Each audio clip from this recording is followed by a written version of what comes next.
हाँ तो बताओ बच्चों, एक इंसान के शरीर में सबसे लंबी हड्डी कौन सी होती है और उसका क्या नाम है?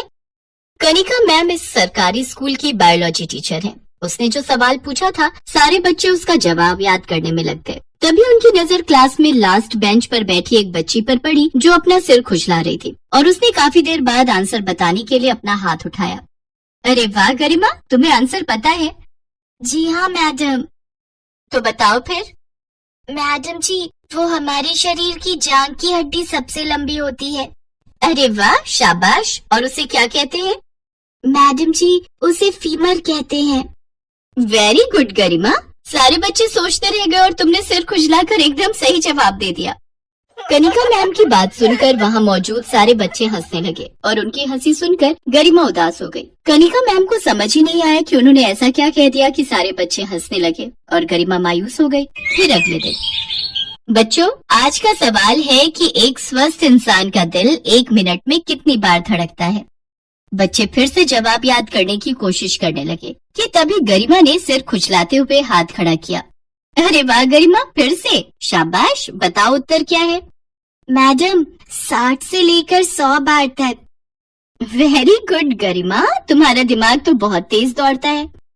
कनिका मैम के मुंह से अपनी तारीफ सुनकर गरिमा बहुत खुश हुई, पर तभी किसी शरारती बच्चे ने कहा, हाँ, इसका दिमाग बहुत तेज दौड़ता है क्योंकि इसके सिर में जुएं भी तो उतनी तेजी से दौड़ती हैं।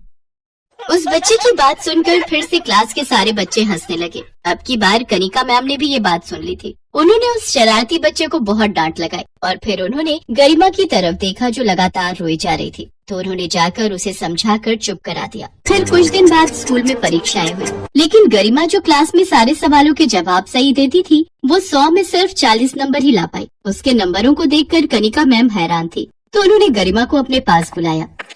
गरिमा, ये क्या है बच्चे? तुम्हें तो हर सवाल का जवाब पता होता था, फिर परीक्षा में क्या हुआ, इतने कम नंबर? सॉरी मैडम, आगे से ऐसा नहीं होगा। देखो तुम रो मत, मुझे बताओ क्या दिक्कत है? तुमने पढ़ाई नहीं की थी क्या? मैडम जी, पढ़ाई तो बहुत की थी, मुझे पढ़ना भी पसंद है, लेकिन क्या? मैडम, मुझे ये जुए पढ़ने नहीं देती। मेरे सिर में बहुत सारे जुए हैं, इसी वजह से मैं सारा दिन अपना सिर खुजलाती रहती हूँ और जुओं की वजह से ही कोई बच्चा मुझसे बात नहीं करता है और न ही कोई मेरे साथ बैठता है। सारा दिन वो लोग मेरा मजाक उड़ाते रहते हैं। गरिमा की बात सुनकर कनिका मैम ने पहली बार उसके सिर को ध्यान से देखा, तो उन्होंने भी महसूस किया कि वाकई गरिमा के सिर में बहुत सारी जुएं थी और साफ साफ दिखाई दे रही थी।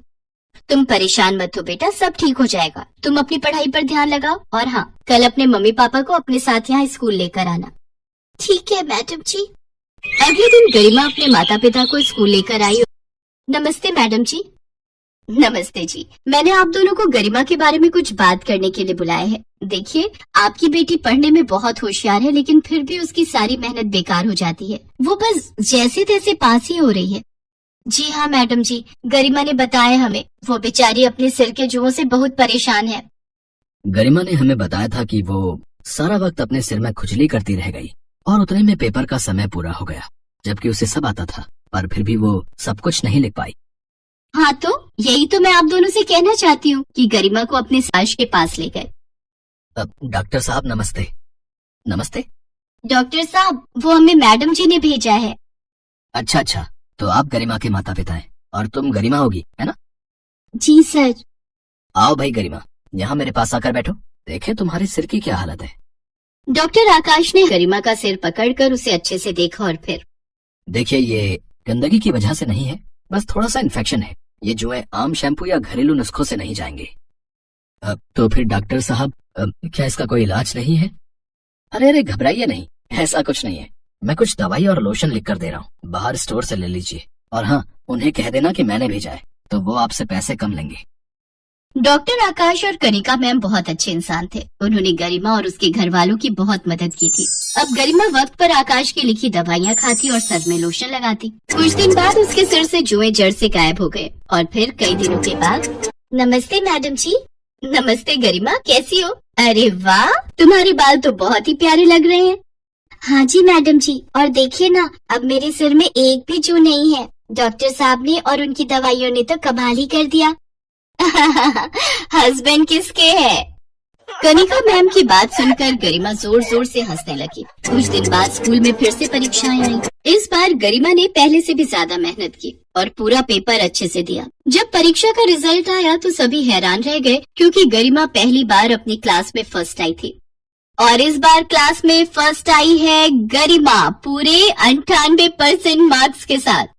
स्कूल के सभी बच्चों के साथ साथ उनके माता पिता और स्कूल का बाकी स्टाफ भी वहाँ मौजूद था। और ये देखकर गरिमा के माता पिता की आंखों में आंसू आ गए और खुद गरिमा भी खुशी से रोने लगी। शायद उसके माता पिता के साथ साथ उसने भी खुद से सारी उम्मीदें तोड़ ली थी, जो अब पूरी होती दिख रही थी। ये सब आपकी और डॉक्टर साहब की वजह से ही हो पाया मैडम जी, आपका बहुत बहुत शुक्रिया। अरे नहीं बहन जी, आपकी बच्ची तो शुरू से ही होशियार थी, बस उसे थोड़ी सी मदद की जरूरत थी। आप बिल्कुल चिंता मत कीजिए, मुझे पूरा विश्वास है गरिमा अपने जीवन में बहुत कुछ हासिल करेगी। हाँ मैडम जी, मैंने तो सोच भी लिया, अपनी गरिमा को मैं डरला मोटोजी बनाऊंगी। मम्मी, डरला मोटोजी नहीं, डर्मेटोलॉजिस्ट। गरिमा की बात सुनकर वहाँ खड़े सारे लोग जोर जोर से हंसने लगे। कनिका मैम भी बहुत खुश थी, क्योंकि उनकी थोड़ी सी कोशिश से एक बच्ची की जिंदगी संवर गई थी और उसके सपनों को पंख मिल चुके थे।